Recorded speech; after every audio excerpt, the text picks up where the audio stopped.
नमस्कार। आज की कक्षा में आपका स्वागत है। पवन दूतिका पाठ के जो पद्य अवतरण व्याख्या का क्रम चल रहा है, उसी क्रम के अंतर्गत आज हम खड़ी बोली कवि पंडित अयोध्या सिंह उपाध्याय हरिऔध द्वारा रचित पवन दूतिका के पद्य अवतरण नंबर 7 और पद्य अवतरण नंबर 8 की व्याख्या पढ़ेंगे। इन दोनों ही पद्य अवतरण में राधा की सहृदयता और राधा जी की परोपकार भावना तथा उदात्त भावनाओं का उल्लेख किया गया है। कवि हरिऔध जी कहते हैं कि राधा जी जब पवन को दूतिका या संदेश वाहिका बनाकर मथुरा भेजती हैं, तो वे मार्ग में मिलने वाले लोगों के कल्याण के लिए कैसे उन्हें प्रेरित करती हैं। लज्जाशीला पथिक महिला जो कहीं दृष्टि आए, होने देना विकृत वसना तो न तू सुंदरी को। जो थोड़ी भी श्रमित वह हो, गोद ले श्रांति खोना। होठों की ओ कमल मुख की मलनताएं मिटाना। अब राधा जी पवन से कहती है कि हे मेरी बहन पवन, यदि कोई लज्जाशील अर्थात लज्जा और शर्म का अनुभव करने वाली, कपड़ों से ढकी हुई कोई यात्री स्त्री तुम्हें रास्ते में दृष्टियाए दिखाई दे, तो तुम उन्हें अपनी शक्ति से विकृत वसना, बिगड़े हुए कपड़ों वाली अर्थात विकृत माने अस्त व्यस्त कपड़े वाली न होने देना। वसना माने वस्त्र अर्थात तुम उनके वस्त्रों को मत उड़ाना। हे पवन रूपी बहन, यदि तुम्हें मार्ग में कोई लज्जा का अनुभव करने वाली, शर्मिली, शर्म और लज्जा से शीश झुकाए हुए, कपड़ों से ढकी हुई कोई स्त्री दिखाई दे, तो तुम अपने वेग और शक्ति से उसके वस्त्रों को विकृत माने अव्यवस्थित उड़ाते हुए न भगाना। तो सुंदर स्त्री को कपड़ों से रहित मत करना। और यदि वह स्त्री श्रमित माने थकी हुई, वह स्त्री थकी हुई है, तो उसे अपने तुरंत वात्सल्य में कोमल गोद में लेकर उसकी शांति माने थकावट को, उसके कष्टों को नष्ट कर देना, ताकि तुम्हारा स्पर्श पाकर उस थकी हुई महिला, उस लज्जाशील महिला के होठों पर और कमल जैसे सुंदर मुख पर नया रूप, नया तेज आ जाए। उसकी मलिनताएं, उसकी मुरझाहट, उसकी कांतिहीनता भी नष्ट हो जाए। दोबारा देखो, राधिका पवन से कहती है कि हे पवन, यदि मार्ग में तुम्हें कोई लज्जाशील स्त्री दिखाई दे, तो तुम उस लज्जा का अनुभव करने वाले, शर्मशील, शर्म और लज्जा से झुकी हुई उस यात्री महिला को तुम अपने वेग से अव्यवस्थित कपड़ों वाली मत बनाना अर्थात उसके उत्तरीय वस्त्रों को मत उड़ाना। यदि वह महिला थोड़ी सी भी थकी हुई है, श्रमित माने थकी हुई है, तो उसे अपनी गोद में लेना और उसकी संपूर्ण थकावट को नष्ट कर देना। तुम्हारे कोमल और शीतल स्पर्श को पाकर उसके होठों की और कमल मुख की सारी मलिनताएं, सारे दोष, सारी तेजस्वीनता सब नष्ट हो जाए और वह आनंदित हो जाए। दूसरे पद्य अवतरण में कहा है, कोई क्लांता कृषक ललना खेत में जो दिखावे, धीरे धीरे परस उसकी क्लांतियों को मिटाना। जाता कोई जलद यदि हो व्योम में तो उसे ला, छाया द्वारा सुखित करना तप्त भूतांगना को।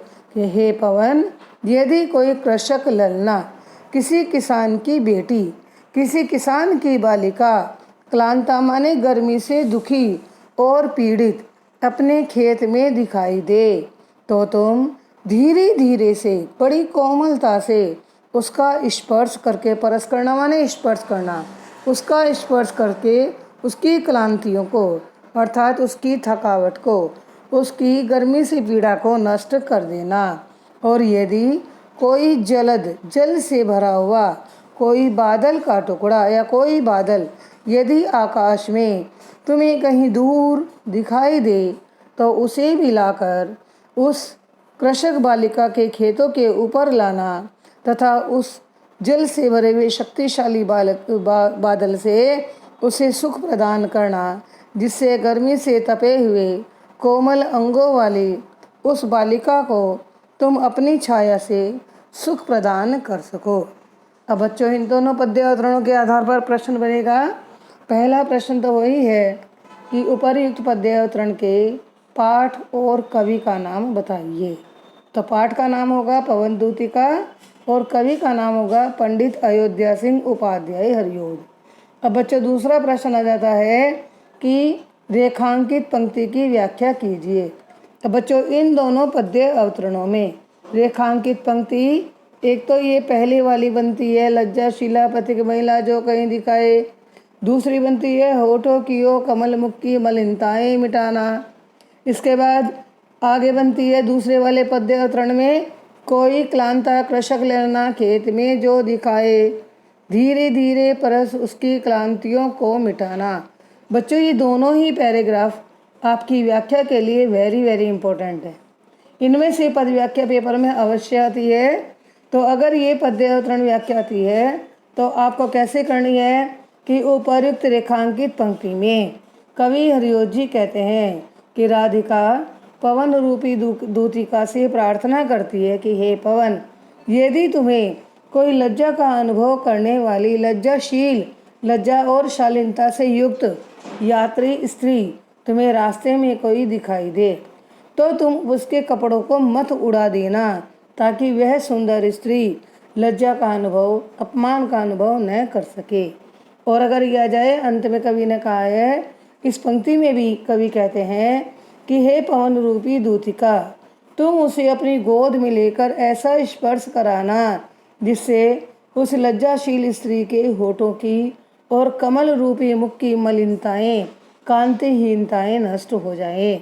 दूसरे वाले पद्य अवतरण में कवि कहते हैं कि राधिका पवन से कहती है कि यदि कोई कृषक बालिका तुम्हें क्लांत माने दुखी, गर्मी से पीड़ित खेत में काम करती दिखाई दे तो धीरे धीरे उसके शरीर का स्पर्श करके उसकी सभी थकावटों को तुम नष्ट कर देना। बच्चों, इसके बाद प्रश्न आ जाता है कि पवन को किसके वस्त्रों को विकृत वसना नहीं होने देना। तो लज्जाशील पथिक महिला के। कमल मुख में कौन सा अलंकार है? तो बच्चों, यहाँ पर रूपक अलंकार है।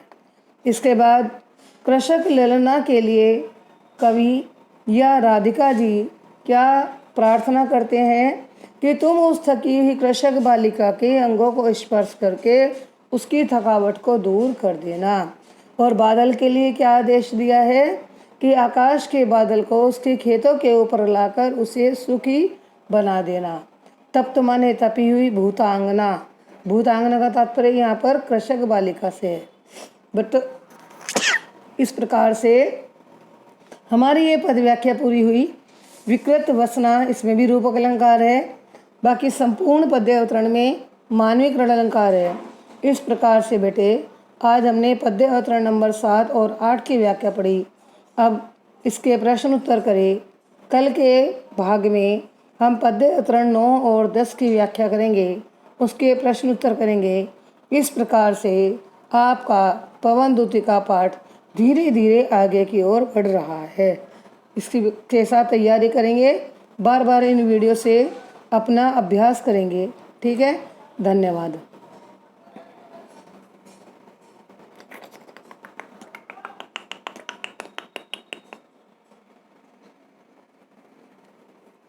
चुंदर